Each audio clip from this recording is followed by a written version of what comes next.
Habang pauwi ako noong Miyerkules, April 4, napansin ko ang ilog na ito. Halos matakpan na ng basura ang bahaging ito ng San Juan River sa Sevilla Bridge sa Mandaluyong City. Hindi na makadaloy ng maayos ang tubig dahil sa kapal ng naghalo-halong basura.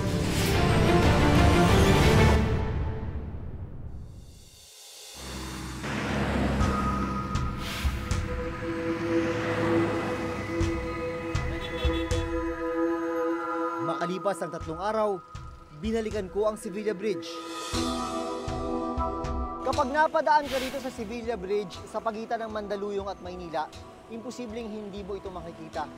Dito sa ilog nakalutang ang lahat na yata ng klase ng basura na maiisip mo. Ito ang literal na ilog ng basura.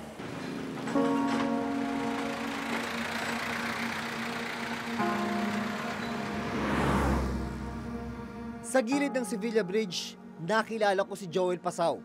Mahigit 20 taon nang nakatira sa gilid ng tulay. Nasaksihan daw niya kung paano lumala ang pagdami ng basura dito. Araw-araw yan, lagi kita marumi ang ilog. Lagi may basura. Maraming administrasyon na dumaan. Ganyan pa rin yung ilog niya. Kulay itim. Pero matatanda, kulay yan. Kapit ko yata yung tubig nung araw. Paninis daw nung araw. Dito na rin daw kasi nagtatapon ng basura ang ilang residente sa lugar.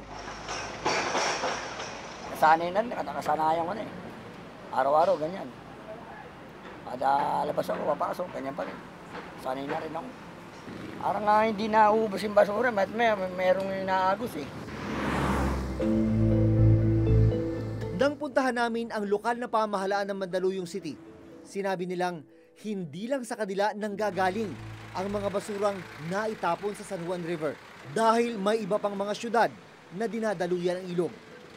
Hindi ho namin tinatanggi, parte ang Mandaluyong nung ibang mga duming nanggagaling doon. Pero kung pag-aaralan po ang kahabaan ng San Juan River, halos kulang-kulang 1 kilometro lang po ang nasasakupan ng Mandaluyong City sa San Juan River. Ang San Juan River dumadaloy sa 4 na syudad sa Metro Manila, kabilang na ang Mandaluyong City, San Juan City, Quezon City at Maynila. Nang baybayin namin ang ilog, may ilan di mga gusali na dito direktang nagtatapon ng dumi. Nitong Martes, ilang tauhan ng MMDA ang naabutan naming naglilinis sa ilog. Pero marami-rami pa ang kailangang linisin.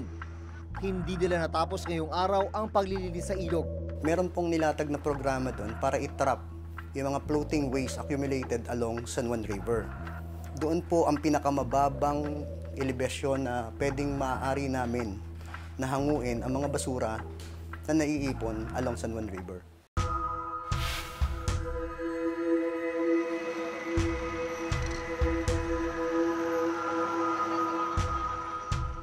Hindi nalalayo sa sitwasyon ng San Juan River ang Estero de Magdalena sa Santa Cruz, Maynila. Nangingitim na ang tubig. Halo-halo ang basura. Natakluban na ng mga lumulutang na basura ang tubig dito. Ito yung isa sa mga sinasabing palikuran ng mga taga rito. Masaklap, pag kailangan nilang umihi, dito ginagawa, pero ang bagsak sa estero. Katunayan, dyan pa nga naiwan sa ilalim ang mga dumi ng tao. Aminado ang ilang mga residente dito, tulad ni Aling Lydia, nakasama sila sa mga nagtatapon ng basura sa estero. Minsan po ang mga anak ko, kasi naglalabas kami ng basura sa labas. Naka-plastic, hindi naman maiwasan ng mga anak ko na hindi maghagis. So diretso na sa estero yun? Oo, diretso sa estero. Naaalala pa raw ni Aling Lydia kung gaano kalinis ang Estero de Magdalena noong araw. Dati po kasi tumatakban tubig niyan, malinaw na malinaw. Halos may mga dalag pa nga dyan at saka hito eh. Pag umuulan nga, may naliligo pa eh. Dumarating ba sa puntong mas mabaho talaga yung amoy niyan? Pag napuno talaga siya ng anong amoy, sumisipaw talaga ng husto. Kasi dyan na rin yung kubeta eh. Naabutan kong naglilinis ang ilang tauhan ng MMDA. Bukod sa halo-halong basura, makapal na burak ang nakuha sa estero. Gano'ng kadaming basura nakukuha nyo rito araw-araw? Marami. Dami. Nawawala na yung amoy. Sanay na eh. Sanay na kayo sa amoy? Siyempre, lilinisin mo ngayon. Pagbalik nyo kinabukasan, madami na naman yan. Paulit-ulit lang. Lahat na yata ng klase ng basura, lahat ng klase ng dumi, nandito sa esterong ito. Plastic, kahoy, minsan, ayan, dumi ng tao, nakabalot sa plastic. Mahalagang malinis ang mga basura sa mga estero at ilog. Kung mangyayari kasi ito, maayos na dadaloy ang tubig sa mga estero at ilog patungo sa karagatan. Pero kung barado ang mga daluyan ng tubig, hindi malayong umapaw ang tubig na nagiging sanhi ng pagbaha. Sa datos ng National Solid Waste Management Commission, nasa 9,000 tonelada ng basura ang nakukolekta araw-araw. Dito pa lang yan sa Metro Manila. Kung susumahin sa loob ng isang taon, aabot yan sa mahigit 3 milyong tonelada ng basura.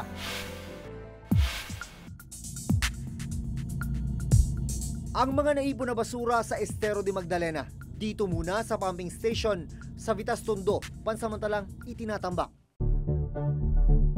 Ang pagtatayo at pagpapagana ng pumping station ang isa sa mga paraan para malinis ang mga daluyan ng tubig, gaya ng narito sa Vitas Tondo sa Maynila. Ang papel ng pumping station ay siguruhin na hindi masyadong tataas yung level ng tubig sa ilog. Kasi kung hindi ma-pump out yung tubig papunta sa dagat, tataas yung level ng tubig sa ilog at dito na nagkakaroon ng pagbaha sa maraming bahagi ng Metro Manila. Ang problema, maraming pagkakataon na nasisira yung mga pumping station dahil sa sobrang dami ng basura.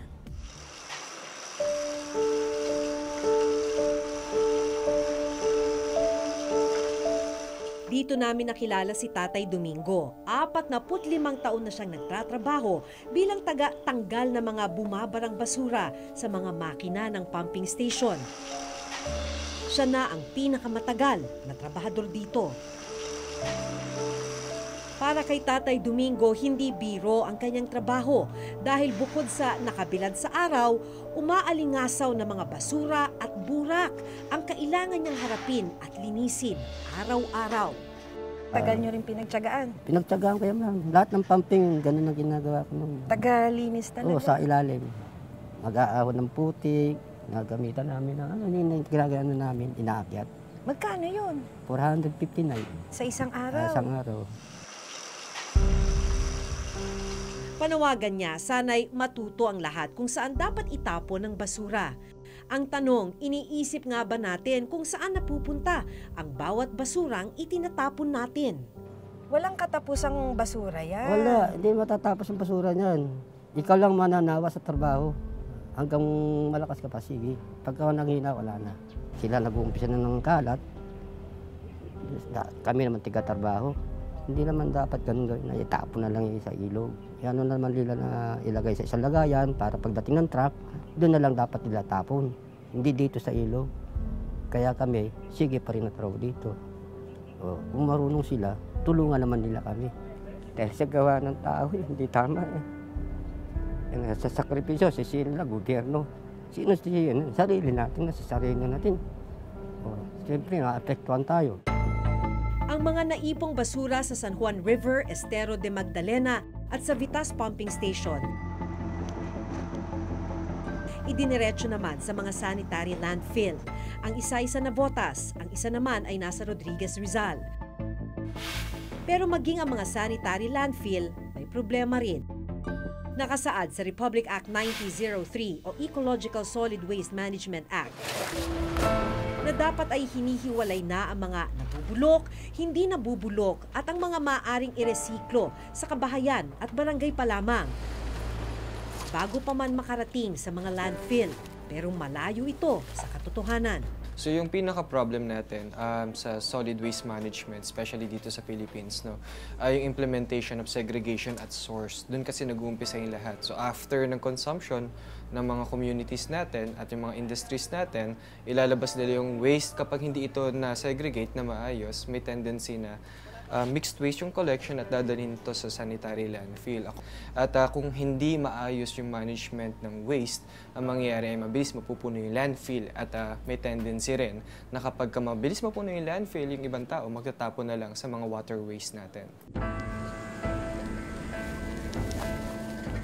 Ito yung mga nakolekta ni Belinda at kanyang asawa mula sa bagsakan ng basura.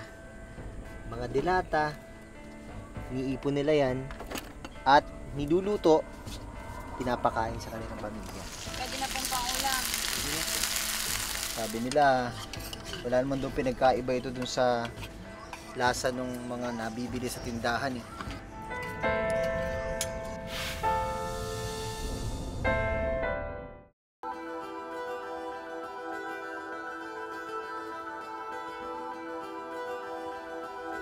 Isa sa mga nag-ooperate na sanitary landfill dito sa Metro Manila ay nandito sa Rodriguez, Rizal.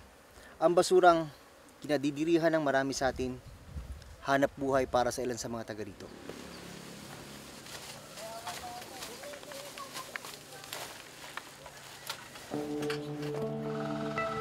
Para sa mga gaya ng mag-asawang sina Belinda at Jojo, biyaya nila itong maituturing. Mahigit 15 taon na silang nangangalakal sa landfill. Ang mga basurang nakukuha nila araw-araw ang bumubuhay at nagpapaaral sa 6 nilang anak. Unang araw ko, pagbus ko na sako, may nakikita po ako ng mga aso, pusa, daga. Nandidiri po ako, pero hindi ko po yung nandidiri ako. Ang inahangad ko po, kumita ako. Kasi ayoko po nagugutuman ako. Hindi lang daw init ng araw ang kalaban nila sa paghahanap buhay. Dahil maging ang amoy at dumi ng kanilang itinuturing na opisina, kailangan nilang sikmurain. Kayo, di ba kayo nagkakasakit na mag-asawa? Buong araw kayo nandito? Minsan po nagkakasakit, kaya lang kinakaya na po sir kasi kami lang mag-asawa nagtutulungan. Ito yung mga nakolekta ni Belinda at kanyang asawa mula sa bagsakan ng basura.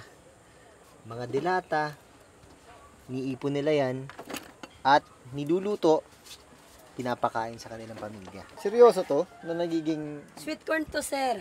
Iluluto, ginigisa po namin yan sir. To? Opo. Di kaya magkasakit mga anak niyo rito? Kami lang po kakain mag-asawa. Kayo lang? Opo. Hindi niyo pinapakain sa... Bibili kaming itlog. Hiwalay ang pagkain nila? Opo. Hiwalay ang sa inyong mag-asawa? Opo. Bakit? Para kung magkasakit man, kayo lang? Kami lang dalawa.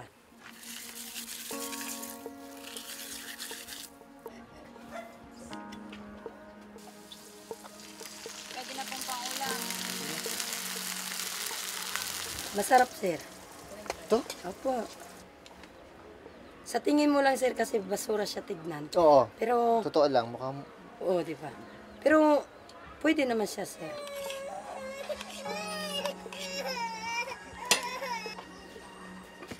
Sabi nila, wala naman doon pinagkaiba ito dun sa lasa ng mga nabibili sa tindahan eh. Ang pareho lang nga.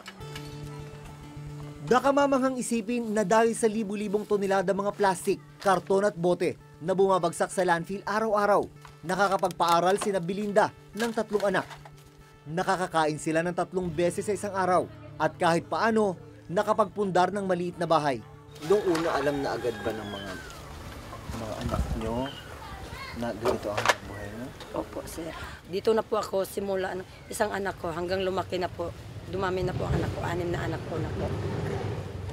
Tapos ngayon yung panganay ko nag-grade 8, mag-grade 9 na siya. Pinapaaral ko dahil sa basura. Katas ng basura yung mga namin.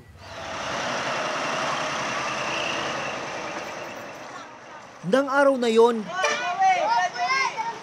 nag-abang sila ng truck na masasabayan papuntang junk shop.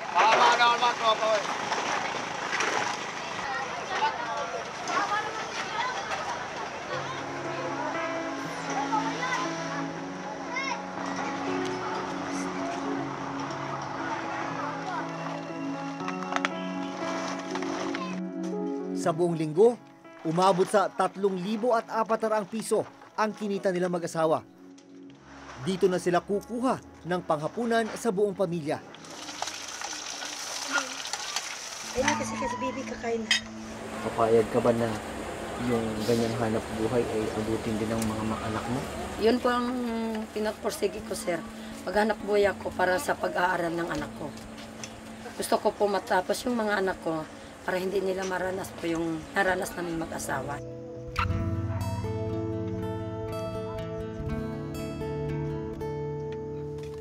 Kung mas maayos lang sana ang paraan ng pagtatapon natin ng basura, posible pa itong maging lehitimong industriya na pwedeng pagkunan ng kabuhayan ng karamihan. Ang mga problemang ito masasagot sana ng Ecological Solid Waste Management Act, pero hindi naman ay patutupad ng maayos ang batas. Sa dokumentong ito mula sa Senate Economic Planning Committee na inilabas nito lamang November 2017, as of 2016, nasa 403 ang bilang ng mga open dump sites sa buong bansa. Ito'y kahit mahigpit na ipinagbabawal ng Ecological Solid Waste Management Act. Sa buong bansa, nasa 180 naman ang operational SLF o sanitary landfill. 2 lang ang SLF na pinagdadalhan ng basura ng Metro Manila, ang nasa Rodriguez Rizal at ang nasa Navotas. Makailang ulit nang natalakay ng Reporter's Notebook ang mga open dump site sa iba't ibang bahagi ng bansa.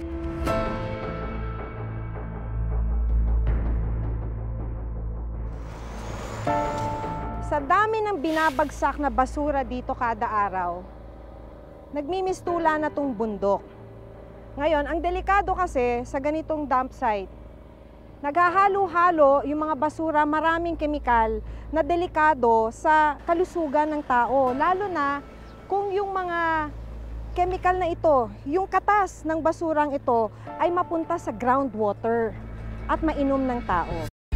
May open dump site na nakita ang Reporter's Notebook sa Cebu at Cavite. Mahigit 15 taon na mula nang maisabatas ang RA 9003, marami pa rin ang hindi sumusunod dito. Sa datos mula sa DENR, umabot sa halos 600 local government executives sa buong bansa ang inireklamo sa Ombudsman dahil sa paglabag sa RA 9003 o Solid Waste Management Act. Pursigido pa rin ang National Solid Waste Management Commission ng EMB na panagutin ang mga hindi sumusunod dito. Ang National Solid Waste Management Commission may inauthorize ang commission to sign the complaint of affidavit at yun ay sinamit sa Ombudsman. At pinakinggan at ininvestigahan din ng Ombudsman at we are just awaiting for the resolution. Ang involved dito yung mayor, vice mayor, and the rest of the local officials, na elected officials, including yung city environment and natural resources officer, yung city enro, doon sa kaso. Isa pa sa kailangang tugunan ng pamahalaan ang pag-relocate sa mga informal settler na nakatira sa mga daluyan ng tubig. Makailang ulit ng plinano ng mga nakaraang administrasyon ang paglilipat sa mga nakatira rito. Pero hanggang ngayon, hindi pa rin ito nasusolusyonan. Sa pag-aaral ng World Bank sa taong 2025, posibleng umabot na sa 77,000 tonelada ng basura ang maiipon sa buong bansa. Mahigit 100% mas mataas kumpara sa mahigit 30,000 tonelada ng basurang naiipon sa buong bansa sa kasalukuyan.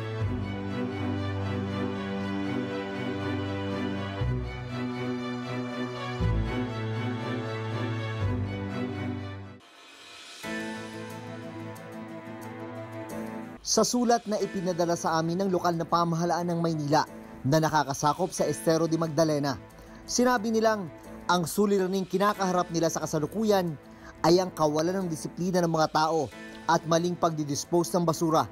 Gayunman, gumagawa naman daw sila ng aksyon katulong ng Pasig River Rehabilitation Commission, MMDA, NHA at DPWH para malinis ang mga estero.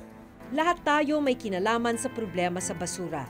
Sa susunod na magtatapon tayo ng basura, isipin natin kung saan ito mapupunta. Sa kamay ba ng mga gaya ni Mang Domingo o sa pamilya ni Belinda? Tandaan na bawat sektor at bawat isa sa atin may responsibilidad, lalo na ang mga tagapagpatupad ng batas. Hanggang sa susunod na Huwebes, ako si Maki Pulido. Ako si Jun Veneracion At ito ang nakatala sa aming Reporter's Notebook.